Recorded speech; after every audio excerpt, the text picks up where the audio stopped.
ऋषभदेव जी के सबसे बड़े पुत्र का नाम भरत। ऋषभदेव जी ने भी अपनी वंश परंपरा जो भोगी संपदा थी किसको दे दी? अपने संतान को दे दी। भरत को राजगद्दी पर बिठा दिया।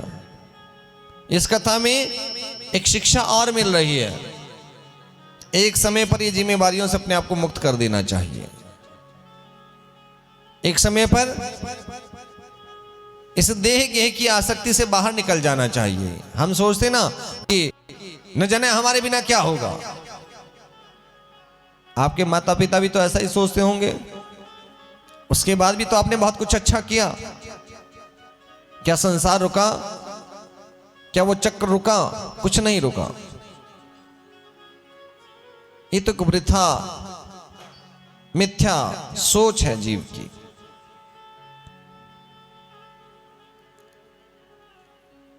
आज ऋषभदेव जी ने भी सारा राजपाट अपने पुत्र को दे दिया, स्वयं संन्यास ले लिया, केवल मात्र शरीर का परिग्रह रखा। वो भी क्यों? क्योंकि हर साधन का साधन केवल शरीर है। भक्ति के लिए भी शरीर स्वस्थ होगा तो ही भक्ति हो पाएगी। जिस समय जी हम लोग या कोई व्यक्ति इस अवस्था को प्राप्त करता कि अब हमें भगवान का भजन करना है, तो शरीर साथ नहीं देगा। भक्ति का पथ यदि चुनना है तो बाल्यकाल से ही प्रारंभ कर देना चाहिए। और ये जो जिम्मेवारियां हैं ये बच्चों को सौंप देनी चाहिए। भैया तुम अपना अपने अनुसार आगे बढ़ो, अच्छा करो। ऋषभदेव जी ने भी आज भरत को राजा बना दिया और भरत जी के समय से हमारे देश का नाम पड़ गया भारतवर्ष। उनसे पहले अजनाब वर्ष था। भरत जी ने भी 1 करोड़ वर्ष निकल जाने तक राजपाट किया। फिर अपने उस भोगी वंश परंपरा को फिर अपने पुत्र को दे दिया, सुमति को दे दिया। पुत्र अब तुम ये राजपाट संभालो। अब बहुत हो गया, अब मुझे अपने लिए भी कुछ करना है। सब कुछ त्याग करके आज एक गंडकी नदी प्रादुर्भूत होती है, वहां कुटिया बनाई और वहां जाकर के समाधि लगा करके भगवान का भजन करते रहते हैं। ओम नमो भगवते वासुदेवाय।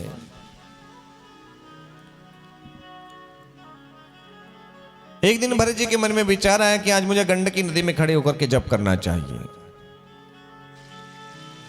तीर्थ में माला फेरने का कितना पुण्य है, एक मंत्र का भी अनंत गुना फल, और तीर्थ के जल में बैठ करके तो उससे भी बड़ा पुण्य है। आज भरत जी ने भी हाथ में माला ले रखी है और मगर नाम का पाठ कर रहे हैं। उसी समय एक दृश्य देखा। क्या दृश्य देखा? कि एक हिरणी आई, वो जल पी रही थी। उस हिरणी को देखा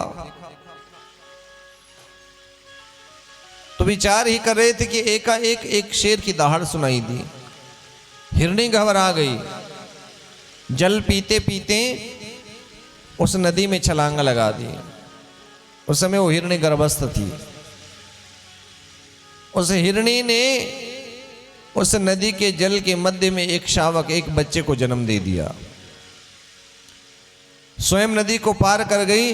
प्रसव की पीड़ा के कारण उसका तो प्राणांत हो गया।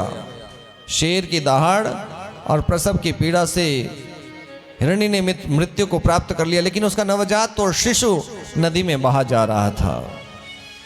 संत का हृदय कैसा होता है आज भरत जी के चरित्र से परिलक्षित होता है। भरत जी ने देखा ये हिरण का बच्चा मृत्यु को प्राप्त कर लेगा, मुझे इसके प्राणों को बचाना चाहिए। तो उस समय भरत जी के हाथ में जो माला थी गले में डाली, नदी के बीच में गए और हिरणी के उस बच्चे को गोद में उठाया, अपनी कुटिया में ले आए। आग जलाई, उसके प्राणों की रक्षा करी, ठंड से उसे बचाया। संत का स्वभाव। लेकिन